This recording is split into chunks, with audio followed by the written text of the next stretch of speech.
बात उन दिनों की है जब गौतम बुद्ध अपने शिष्यों के साथ गांव-गांव जाकर लोगों को प्रवचन दिया करते थे। एक बार गौतम बुद्ध अपने शिष्य आनंद के साथ एक गांव से दूसरे गांव प्रवचन देने जा रहे थे। गर्मी का दिन था, धूप कड़ाके की थी। रास्ते पर चलते चलते काफी समय हो गया था और आनंद के मन में सवाल उठ रहा था कि आखिर गांव कब आएगा और वह कितना दूर है। इतने में रास्ते में मिले एक खेत में एक बुजुर्ग काम कर रहे थे।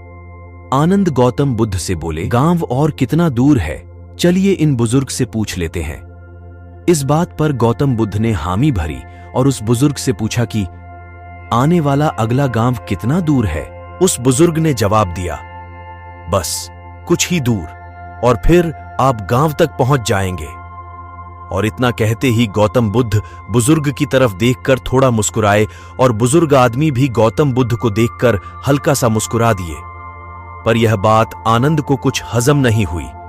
वह समझ ही नहीं पाया कि उनके मुस्कुराने का कारण क्या है। बस फिर वे दोनों आगे बढ़ गए और उतनी ही दूरी फिर से तय करने के बाद रास्ते में आनंद के मन में सवाल उठ ही रहा था कि उस खेत में काम कर रहे किसान के बताए गए रास्ते के मुताबिक तो हम गांव पहुंच जाते, पर ऐसा नहीं हुआ और कुछ दूर आगे बढ़ने पर उन्हें एक महात्मा मिला।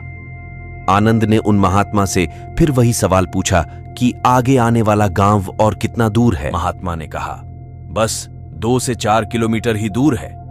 इतना सुनने के बाद आनंद ने सोचा, अब तो बस पहुंच ही गए। और फिर एक बार भगवान बुद्ध ने राह पर मिले महात्मा को देखकर थोड़ा सा हंसे और महात्मा भी भगवान बुद्ध को देखकर थोड़ा हंसे।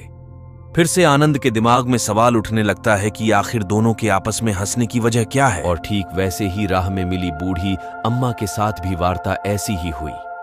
अब आनंद के सब्र का बांध टूटने लगा और कुछ दूर जाकर आनंद ने अपने कंधे पर उठाए सामान को जमीन पर पटकते हुए कहा, हे भगवान बुद्ध, वैसे तो आप कहते हैं कि बेवजह सवाल करना सही नहीं होता, पर फिर भी मेरे मन को एक सवाल काफी समय से खाए जा रहा है कि हम जिससे भी रास्ता पूछ रहे वह हमें बस थोड़ी दूर कहकर आगे बढ़ जा रहा, और आप कभी उन्हें देखकर मुस्कुराते तो कभी उन्हें देखकर हंसते हैं। इस चीज को कृपया मुझे समझाए। और इतना सुनते ही भगवान बुद्ध ने आनंद से कहा, आनंद, जिस गांव की ओर हम जा रहे हैं इस रास्ते पर मैं पहले भी आ चुका हूं और यहां से गांव की दूरी मुझे पता है। और यह बात राह में मिले हर व्यक्ति भी जानते थे। बस इसीलिए मैं उन्हें देखकर मुस्कुराता और वो मुझे जिस तरह हम लोगों को उनके लक्ष्य प्राप्ति के लिए उन्हें उपदेश देते हैं और उन्हें अपने जीवन पथ पर सफलता हेतु निरंतर चलने को प्रेरित करते हैं, बिल्कुल उसी तरह राह में मिले हर एक व्यक्ति हमें हमारे कर्म पथ, हमारे मंजिल की ओर निरंतर बढ़ते रहने का उपदेश और राह दिखाते गया है।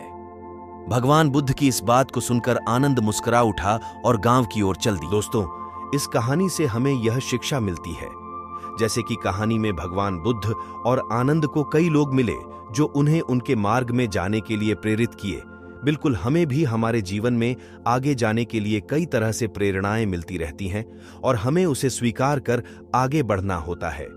जय भीम, नमो बुद्धाय।